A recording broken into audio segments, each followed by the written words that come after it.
Hola nuevamente, esta es la clase 7 correspondiente al 22 de marzo de 2020. Cuando digo correspondiente a tal fecha, lo que quiere decir es que ese es el día en que la escribí. No es que ese día hubiéramos tenido clase el 22 de marzo, como todos ustedes saben, en este año de 2020 es domingo, así que no tuvimos clase. Es nada más para que yo tenga un registro de en qué días he escrito la clase. Bueno, aquí como verán ustedes dice método de Frobenius, clasificación de las ecuaciones diferenciales de acuerdo a sus singularidades y el teorema de Fuchs. No creo que vayamos a ver todo esto en una clase, pero lo quiero escribir aquí porque es muy importante que tengan en mente lo que vamos a ir haciendo antes de resolver las ecuaciones diferenciales utilizando el método de Frobenius. Entonces vamos a hacer una separación ahí y les voy a contar en qué consiste el método de Frobenius. El método de Frobenius supone que nosotros tenemos una ecuación diferencial y en donde la función es y de x. Tenemos una función que satisface una ecuación diferencial y no es una ecuación diferencial sencilla de resolver. Hay muchos métodos para resolver ecuaciones diferenciales, pero no se puede resolver por ninguno de esos métodos. Entonces el método de Frobenius supone lo siguiente. Supone, y esto es muy importante saber que esto es una suposición, supone que la función y de x la vamos a poder escribir como una suma desde que k es igual a 0 hasta infinito de una expresión, y esa expresión la vamos a escribir de esta manera: a un coeficiente a sub k por x a la k más lambda. Ahí tenemos nosotros la suposición que hace el método de Frobenius, y hay una suposición adicional que es terriblemente importante, que nos dice que a sub 0 va a ser diferente de 0. Esa es una suposición extraordinariamente importante porque nosotros vamos a ver, cuando llevemos a cabo la solución de las ecuaciones diferenciales, vamos a ver que todos los términos a van a depender de a0. Si a0 resulta ser igual a 0, entonces toda la solución va a ser igual a 0 y no nos va a servir para nada. Entonces la suposición de que a0 sea diferente de 0 es sumamente importante. Como ven ustedes, aquí lo que nosotros vamos a tener es una serie en exponentes de x. La k pues es un número entero, de acuerdo a cómo lo estamos definiendo ahí. K empieza en 0 y luego sigue a 1, 2, 3, 4 y crece hasta infinito. Y luego tenemos esa cantidad lambda. ¿Sí? Lambda es el valor inicial del exponente.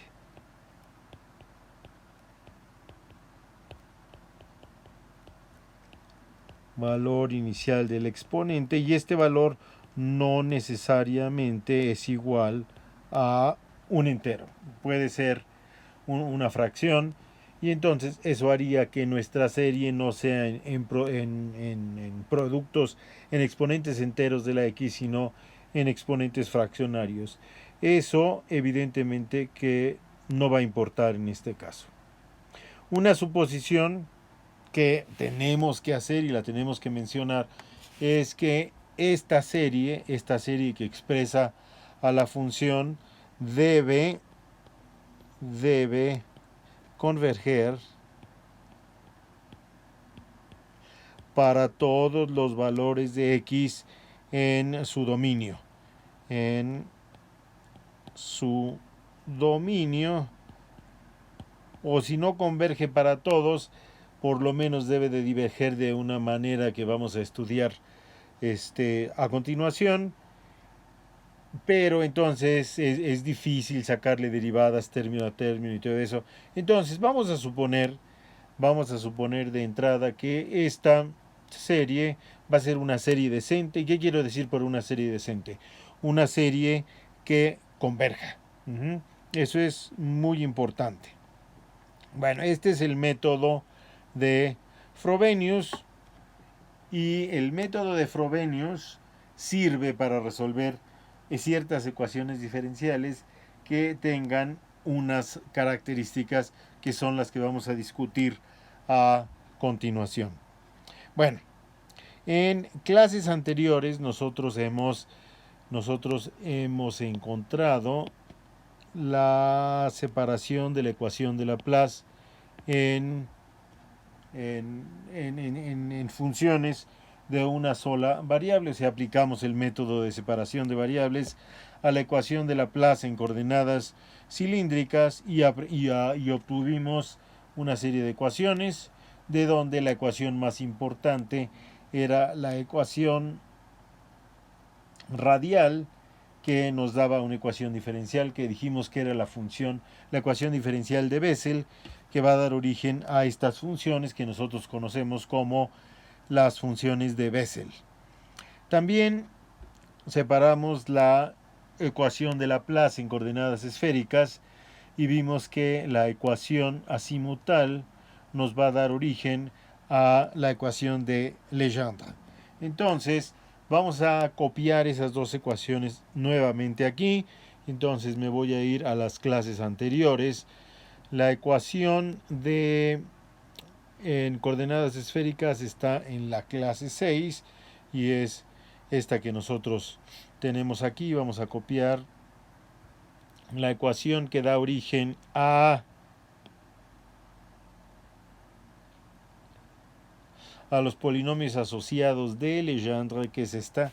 Vamos a copiarla, vamos a regresarnos a nuestra clase y aquí vamos a pegar esta ecuación. Ahí está, esta ecuación. Y luego vamos a buscar la ecuación de Bessel, que debe de estar, yo creo que debe de estar en la clase 5. Vamos a ver la clase 5. Ahí está no, en la clase 5 no es cierto, no es la clase 5, debe estar en la clase 4. Ahí está la ecuación de Bessel. Vamos a cortarla y vamos a pegarla. Vamos a cortar ¿por qué no? Ahí está. Cortamos la ecuación de Bessel, vamos a copiarla. La copiamos y vamos a pegarla en la clase que estamos haciendo en este momento. Ahí está, la pegamos. Y ahí está la ecuación de Bessel. Y vamos a arreglar esto que tenemos aquí porque se ve medio feo. Vamos a borrar el marco. Ya borramos el marco. Vamos a borrar estas letras que están ahí, que se vinieron con la expresión de la función. Ahí está. Y entonces tenemos que esta de arriba da origen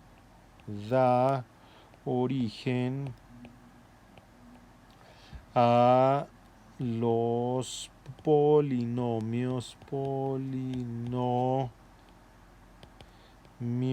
asociados de Legendre.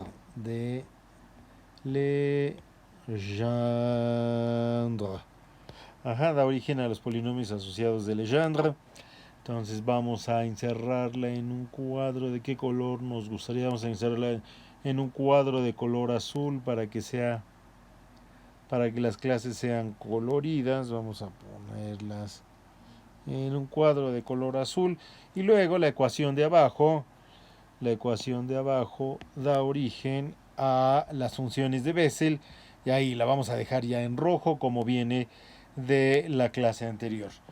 Yo lo que quiero que se den ustedes cuenta, que estas dos ecuaciones y muchas más que van a salir en la resolución de la ecuación de Laplace cuando la separamos utilizamos el método de separación de variables, van a quedar expresadas de una forma general, como la vamos a escribir a continuación. Forma general.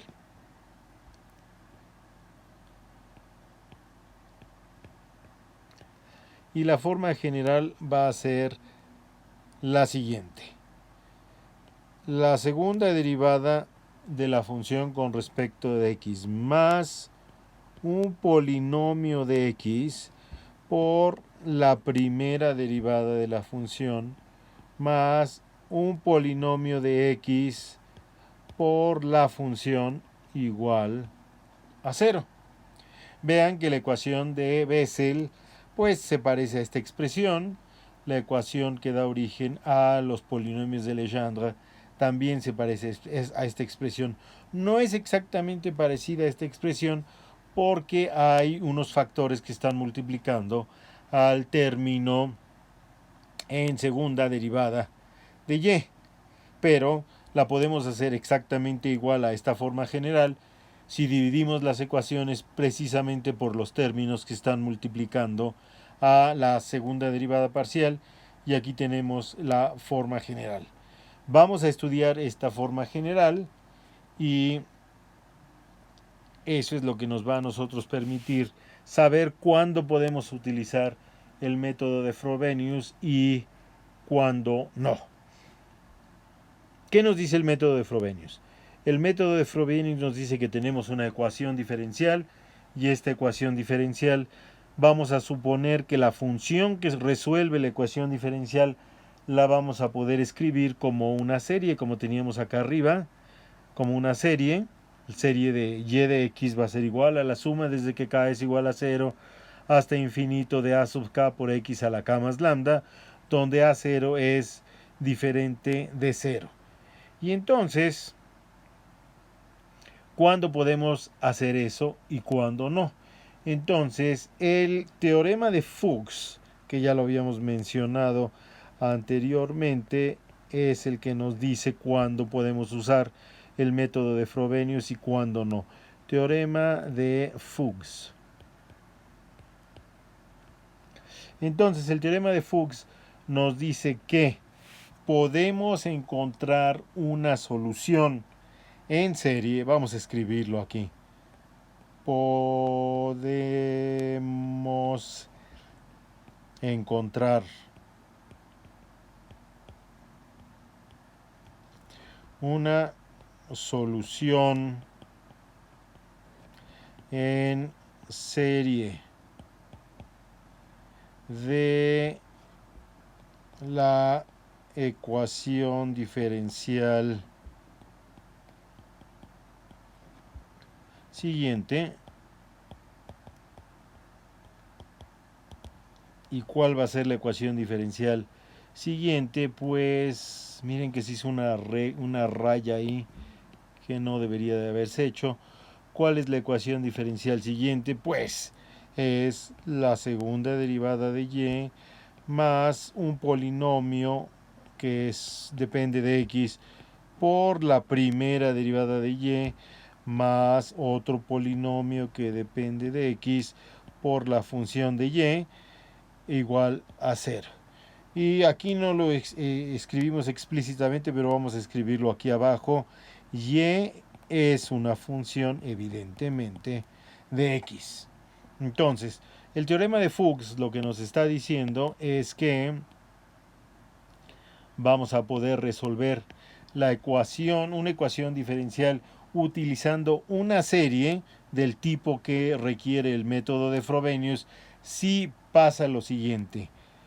Si el límite cuando x tiende a x0 de x por p de x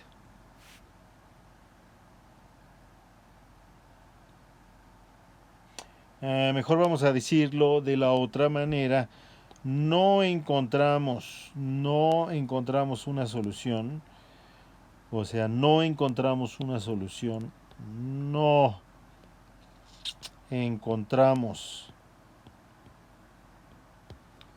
solución en serie,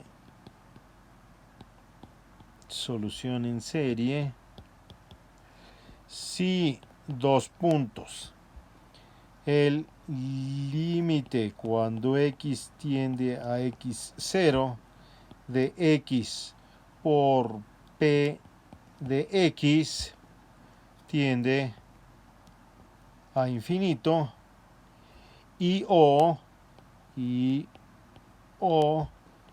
el límite cuando x tiende a x0 de x al cuadrado por q de x también tiende a infinito. O sea, básicamente de lo que nos tenemos que preocupar es de las singularidades que presentan los polinomios px y qx. Entonces, nos preocupamos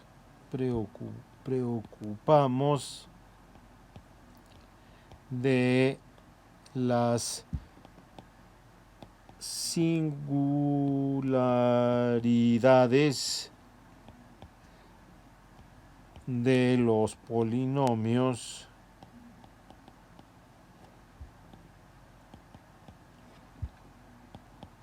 p de x y q de x. Entonces, ¿qué quiere decir que tengan p de x y q de x una singularidad?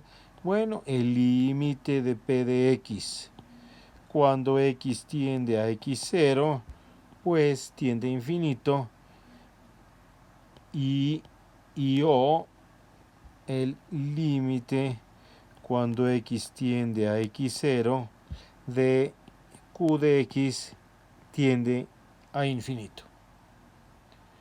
Si ninguno de los dos, p de x o q de x, tiene singularidad en ningún punto, no hay ningún problema, podemos podemos encontrar una solución en forma de serie de la ecuación diferencial. Si alguno de los dos, p de x o q de x, tiene una singularidad en algún punto, aquí como ven ustedes dijimos cuando x tiende a x0 y x tiende a x0, pero esta x0 no puede ser diferente, no tiene que ser la misma. Por ejemplo, a lo mejor p de x tiende a infinito cuando x tiende a 1 y q de x tiende a infinito cuando x tiende a 18. O sea, el chiste es nada más que haya un punto en donde exista una singularidad. Y en ese caso nosotros tenemos que estudiar qué tipo de singularidad nosotros tenemos. Y vamos a tener dos tipos de singularidades. Vamos a tener, a ver aquí, una singularidad. Vamos a tener las singularidades que se llaman singularidades esenciales y singularidades no esenciales. No esenciales. Bueno, no debería de haber escrito de esto porque no nos cabe lo que vamos a escribir a continuación. Vamos a decir primero que es una singularidad esencial. Una singularidad esencial es la siguiente. Una singularidad esencial. ¿Sí? Entonces, podemos tener que podemos tener que el límite cuando x tiende a x0 de p de x es igual a infinito. Entonces, para que sea singularidad tiene que ocurrir esto. Para que sea una singularidad esencial, entonces necesitamos que el límite cuando x tiende a x0 de x por p de x también sea igual a infinito. Si esto ocurre, entonces nosotros tenemos una singularidad esencial en el punto x igual a x0 y no hay solución en serie. Bueno, también puede ocurrir lo siguiente para que sea una singularidad esencial. El límite cuando x tiende a x1 de q de x es igual a infinito. Acuérdense, tiene que ser igual a infinito para que haya una singularidad. Y entonces la singularidad es esencial cuando el límite de x, cuando x tiende a x1 de x cuadrada por q de x es igual a 0, cuando ocurre alguna de estas cosas, ¿sí? Para que haya singularidad debe de existir que el límite de p de x cuando x tiende a x0 sea infinito y o el límite de q de x cuando x tiende a x1 sea igual a infinito. Entonces, para que la singularidad sea esencial, necesitamos que el límite cuando x tiende a x0 de x por p de x, que es esta expresión que nosotros tenemos aquí, sea igual a infinito, y o que el límite cuando x tiende a x1 de x cuadrada por q de x, que es esta expresión que acabo de marcar ahí, pues sea igual a infinito. En este caso, cuando tenemos una singularidad esencial, no podemos encontrar una solución en serie alrededor de x igual a x0 y o x igual a x1. Entonces, en ese caso, cerca de ese punto no podemos encontrar una solución en serie. Y acabamos de hablar de las singularidades esenciales. Ahora pues vamos a hablar de las singularidades no esenciales. Singularidades. Entonces va a ser no esenciales. ¿Qué va a ocurrir? ¿Qué necesitamos que ocurra para que haya una singularidad no esencial? Bueno, primero necesitamos que haya una singularidad. Entonces debe de ocurrir que el límite cuando x tiende a x0 de p de x sea igual a infinito. Y o que el límite cuando x tiende a x1 de q de x sea igual a infinito. Pero para que sea no esencial, tiene que ocurrir lo siguiente, que el límite cuando x tiende a x0 de x por p de x no sea diferente de infinito y el límite de x cuando x tiende a x1 de x cuadrada por q de x tampoco sea igual a infinito. Aquí tienen que ocurrir las dos cosas, por eso este y es terriblemente importante. Tienen que ocurrir las dos cosas. O sea, las dos condiciones tienen que cumplirse para que nosotros tengamos una singularidad no esencial. Entonces, en ese caso podemos encontrar una solución en serie alrededor de x igual a x0 y x igual a x1. En la clase próxima vamos a estudiar el caso de qué ocurre cuando x tiende a infinito. Vamos a ver en qué caso infinito puede ser una singularidad esencial o no esencial.